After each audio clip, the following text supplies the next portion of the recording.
E é isso, gente. Então a gente veio aqui pro vídeo 2 do Aula Nota 10 do Lemov e aí é uma continuação.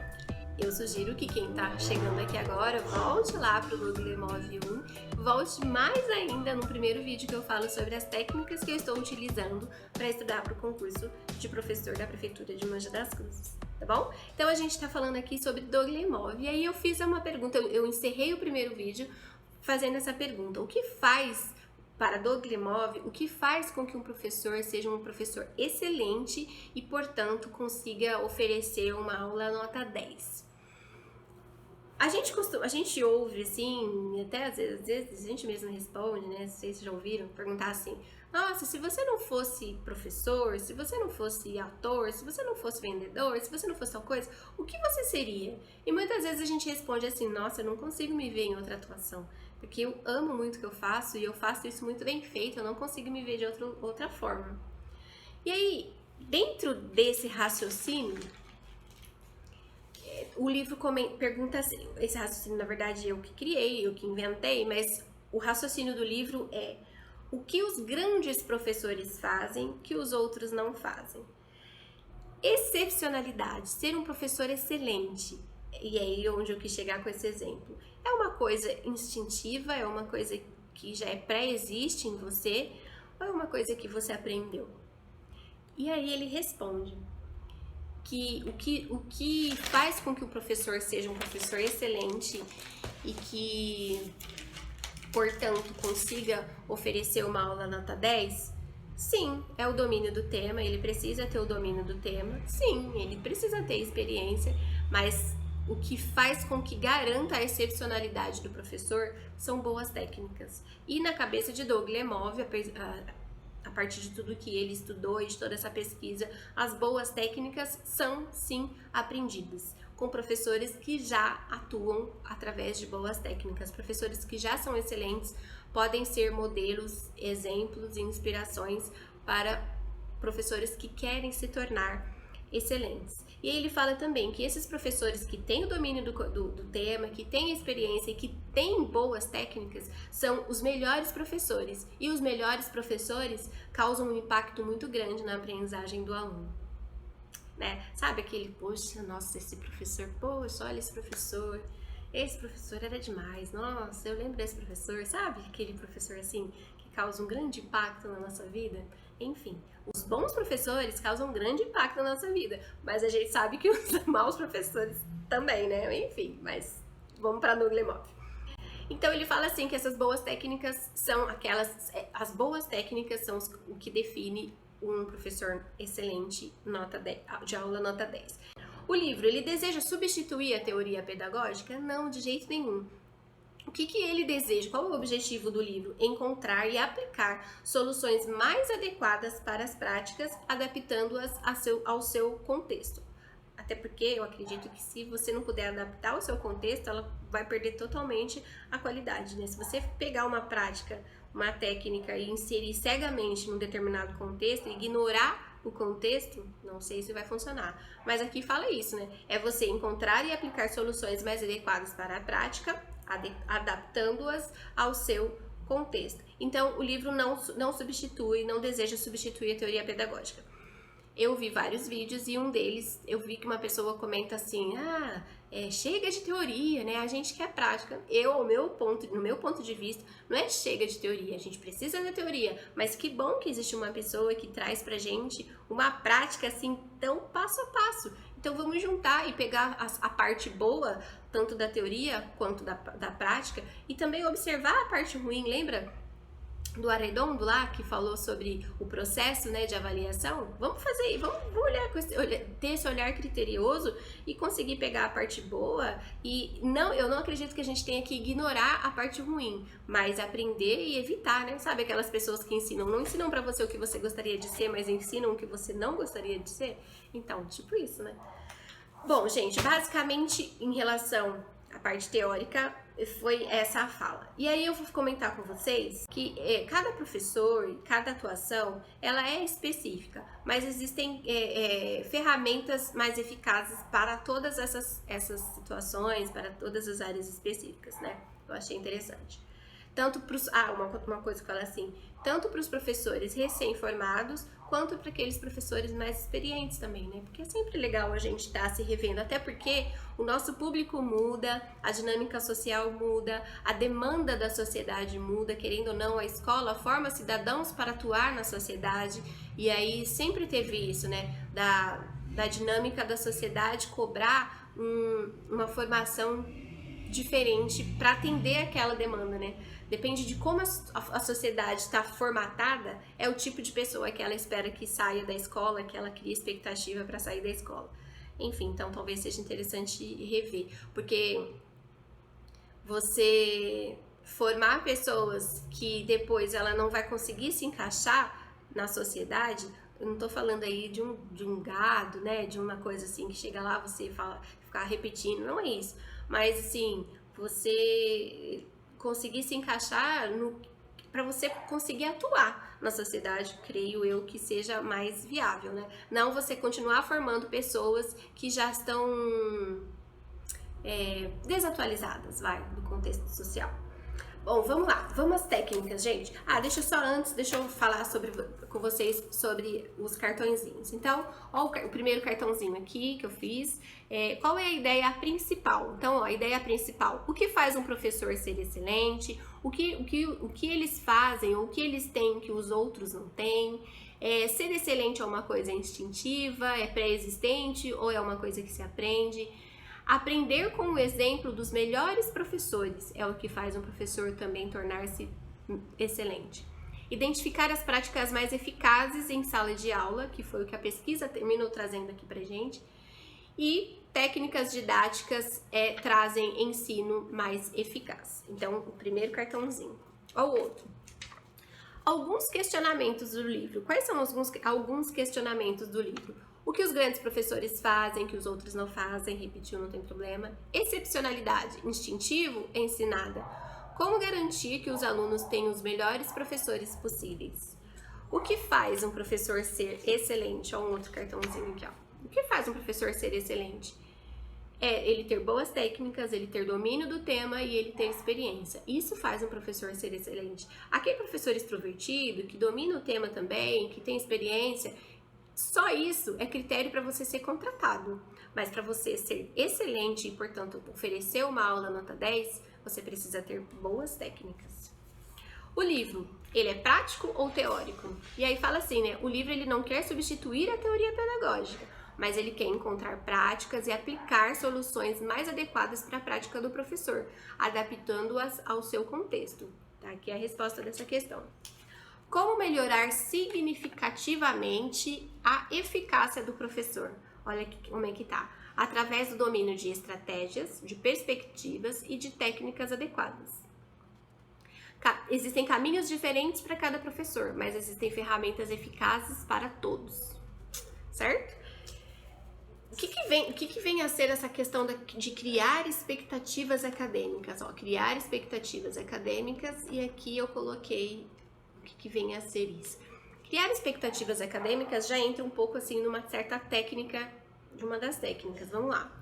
Olha só, transforma o eu não sei em sucesso, coragem, e que a criança seja capaz de se responsabilizar pelo acerto também. Eu achei interessante. Então, só que eu vejo, dentro daquele rigor acadêmico, eu percebi algumas técnicas aqui, que ele fala assim, você tem que valorizar e parabenizar, sei lá, e reconhecer aquilo que esteja realmente certo.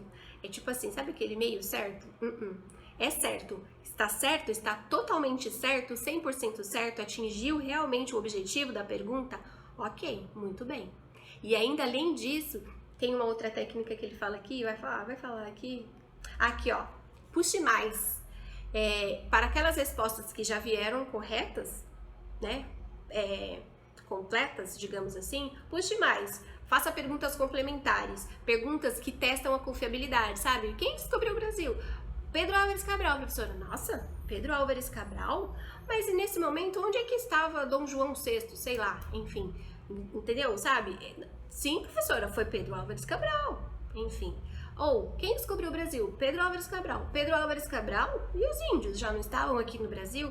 Ah, professor, sim, os índios estavam no Brasil, mas é que Pedro Álvares Cabral, ele veio não sei da onde, de Portugal, e aí que chegou, entendeu? Então, assim, a resposta teve assertividade, mas a gente pode puxar mais, trazer para que ela fale assim, não, eu sei a resposta, mas eu posso desenvolver um raciocínio mais complexo a partir daquilo que eu já sei, eu achei legal.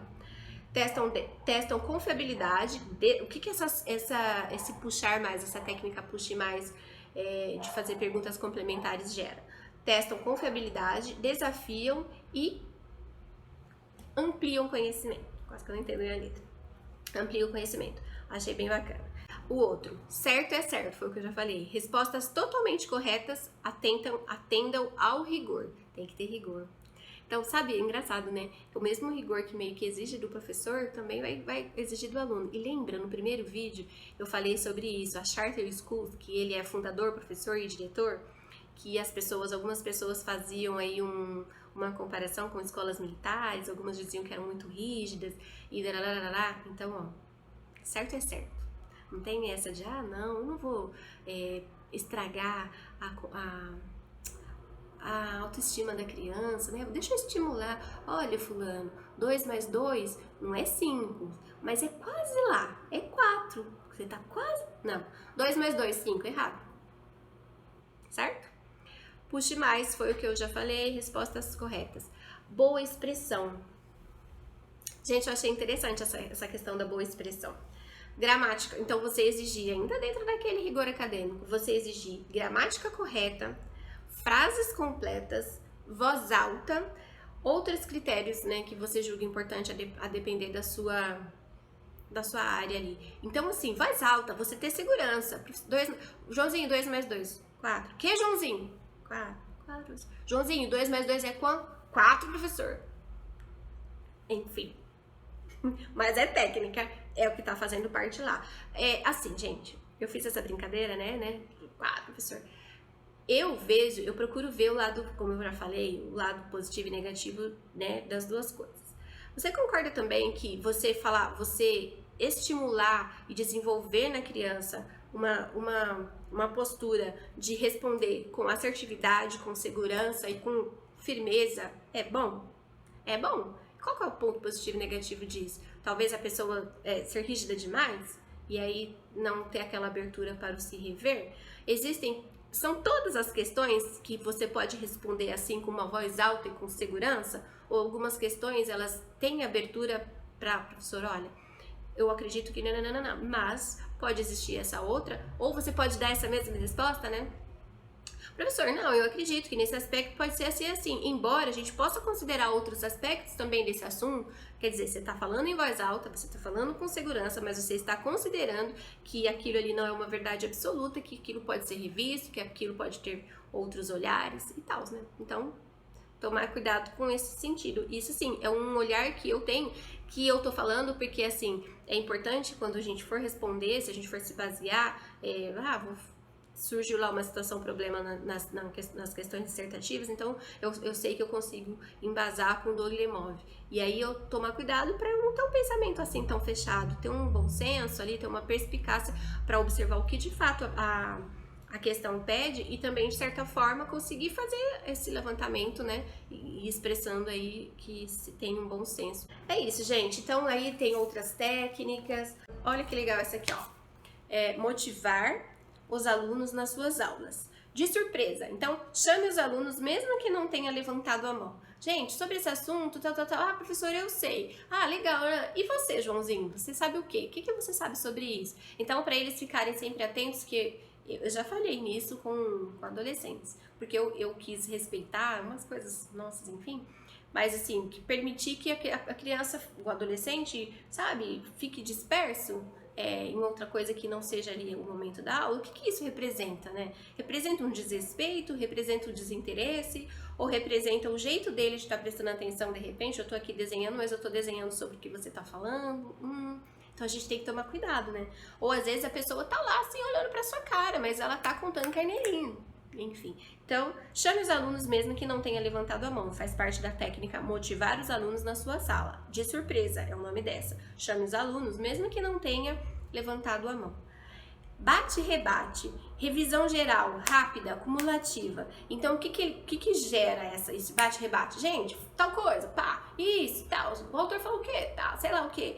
Por exemplo, aqui, gente, professor excelente, o que é? Tem que dominar o quê? Ah, conhecimento do conteúdo, experiência, mais boas técnicas, ótimo. Um professor excelente, o que ele gera no aluno? O professor, ele marca a vida do aluno, tá, muito bom, sabe? Umas coisas assim, bate e volta, assim, bate e rebate, rápida, acumulativa. O que ele fala que isso gera? Cria energia, porque as crianças, né, elas vão ficar, opa, vamos ver, e envolve ativamente a classe inteira. Então, quer dizer, é como se fosse, entre aspas, a sala contra o professor, sabe? Mas aí você gera uma coisa assim entre a sala. É uma técnica. Tempo de espera, dar tempo para o aluno pensar antes de responder. Então, acho que dependendo do momento em que tá ali, tem isso, né, gente? Então, vamos pensar. Ó, a gente tá falando sobre isso aqui. O que vocês acham sobre isso aí? Então, a criança vai ter que articular. O adolescente vai ter que pensar, vai ter que articular. Então, dá esse tempo. Todo mundo escreve. Prepara os alunos para um envolvimento rigoroso. Chance de refletir escrevendo antes de discutir. Então, ó, a gente vai falar sobre tal assunto. Eu quero que vocês coloquem aí no papel o que vocês sabem sobre isso. Então, todo mundo vai escrever e aí depois a gente vai falar sobre isso. Então, antes de se expor para falar, o aluno vai ter o tempo a chance de refletir e tal. Achei legal também. Todos juntos. Professor pergunta, turma responde em uníssono. Cria envolvimento energético. 2 mais 2, todo mundo. 4! Ou seja, ó, tá todo mundo sabendo a resposta. Então, cria esse envolvimento energético. Plumas e paetês, diversão, reúne os alunos no progresso para atingir o objetivo do aprendizado. É tipo assim, né? Todo mundo junto, e aí todo mundo vai conquistar, e aí quando chegar lá, muito bom, parabéns, é isso aí, galera, vocês conseguiram, olha o que vocês produziram e tal. Aí uma outra técnica, criar uma forte cultura escolar. Lembra que foi falado sobre isso? Criar uma forte cultura escolar. O que foi falado sobre isso? Ó, 5 princípios da cultura escolar. Criar uma cultura positiva de comportamento para melhorar a aprendizagem dos alunos. Então vamos lá, eu comentei mais ou menos, que eu lembrei de cabeça assim, mas olha como é que é. A importância das rotinas.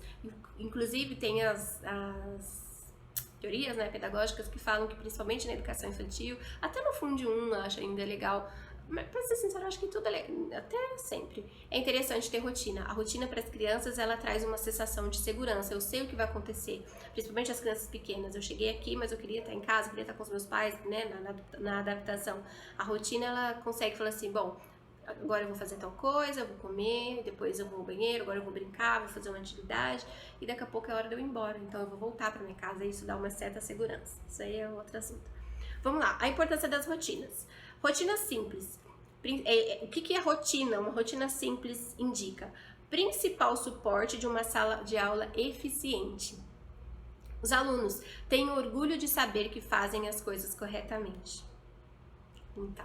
Então assim, vamos chegar, todo mundo vai colocar a mochila lá no lugar, vai colocar seu caderno na mesa, agora deixa a mesa aí, a gente vai lá para lavar a mão, tomar o lanche, e quando a gente voltar, nosso horário de voltar, assim, em silêncio, a gente, conversar, brincar lá fora. Entrou na sala, nesse momento agora a gente vai focar no que a gente vai aprender. Então, em silêncio, a gente vai pegar o nosso material e abrir para começar a prestar atenção no que a gente vai ver. Achei interessante. Rotina de entrada.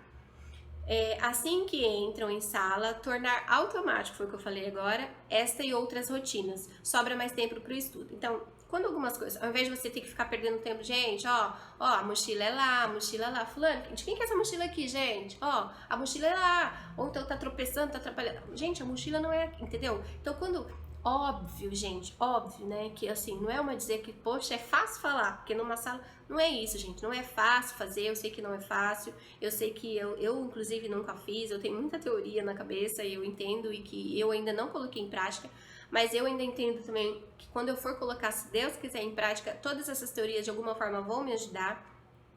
Óbvio que eu sei que na hora é tudo mais difícil, mas construir, entendeu? É uma construção. Então, no primeiro dia não foi assim, no segundo, na primeira semana, mas na segunda semana, alguns já estão colocando a mochila lá, outros não estão, então vai organizando até que chega no segundo mês, todo mundo já sabe que as mochilas têm que ficar lá. Um exemplo.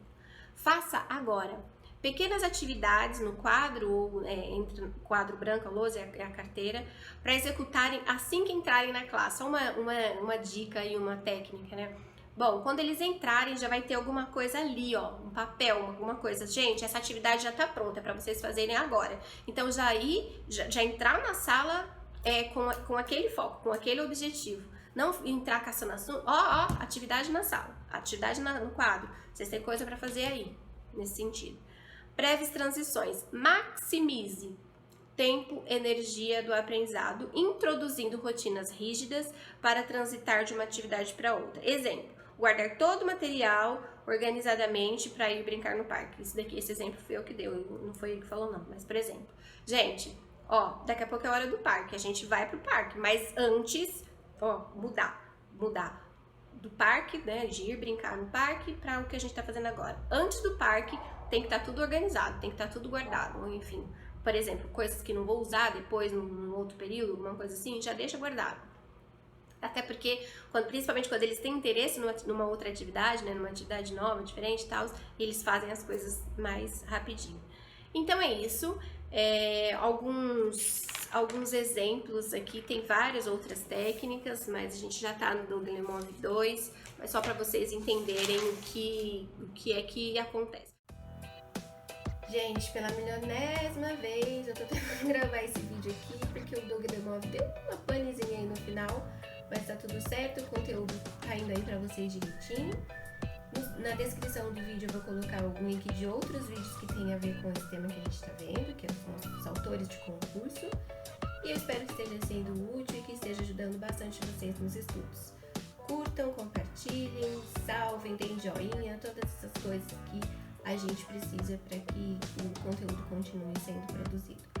Um abraço e até mais.